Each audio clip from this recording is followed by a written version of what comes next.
ئەمە دیمەنی دەیان هەزار سەدریە کە بەبێ ئامادەبوونی ڕێبەرەکەیان نوێژی هەینی یەکگرتوویان ئەنجامدا.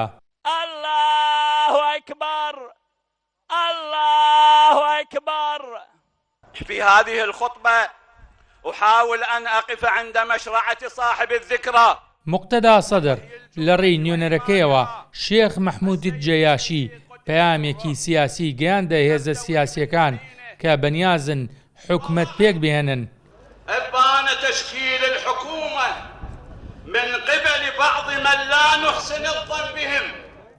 جگە لەوەی نابێت بەرپرسیارەتی بدرێتە ئەو کەسانەی کە پێشتر تاقی کراونەتەوە، دەبێت سزای سەرجەم گەندەڵکاران بداتەوە، بە تایبەتی ئەوانەی دەستیان هەبووە لە بەهەدەردانی سامانی وڵات و کوشتنی ڕۆڵەکانیان. إخراج ما تبقى من الاحتلال. لێرەوە پەیامێک دەنێرم بۆ ئەوانەی بەلایەنەوە گرنگە. ئێمە لە بەردەم ڕێگەیەکی قورس داین بۆ پێکێنانی حکوومەت لەلایەن چەند کەسێکەوە کە پێشووتریش تاقیمان کردوونەتەوە و سەرکەوتوو نەبوون. بۆیە ئامۆژگاریان دەکەم ئەگەر دەیانەوێت ئەو حکوومەتە پێک بێنن، دەبێت پێشتر ئەوەی کە ماون لە داگیرکەران دەریان بکەن، پەڕەکەی دیبلۆماسی و پەرلەمانی و مافی گەلەکەمانە با سەربەخۆی بژین.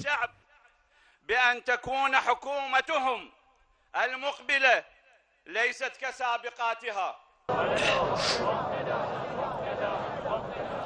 بەشداربووانی نوێژی هەینی یەکگرتووەکەی مەدینە سەدر ئاماژیان بەوە دەدا هەر فەرمانێکیان پێ بدرێ لەلایەن سەدرەوە ئەوان دەست بەجێ جێبەجێی دەکەن. لو لوح بإصبعه مقتدى الصدر.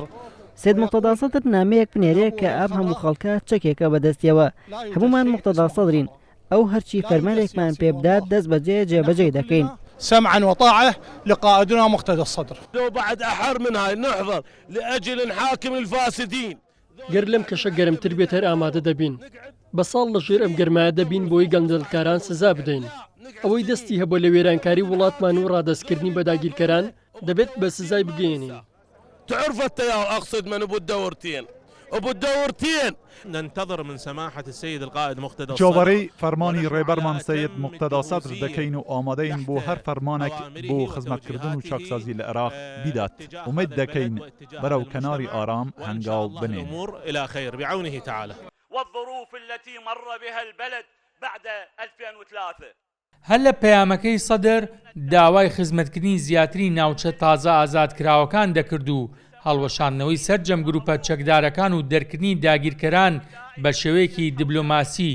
ئەمە لە کاتێکدا لایەنە سیاسیەکان ترسی ئەوەیان هەبوو کە دوای نوێژی هەینی سەدرەکان کاردانەوەی تون دروست بێ، بەڵام پێچەوانەی بۆچوونەکانیان بوو.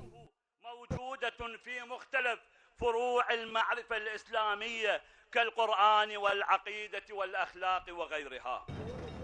مقتدا سەدر جگە لەو پەیامەی لەلایەن نوێنەرەکەیەوە پێشکەش کرا، ویستی ئەو پەیامە بگەێنێت بە لایەنە سیاسیەکان کە هێشتا جڵەوی شەقام بەدەست ئەوەیە هەرچ کاتێ بێوێ شەقام لە دژیان دەجوڵێنێت. بێستون سەلام، کورسات نیوز، بەغدا.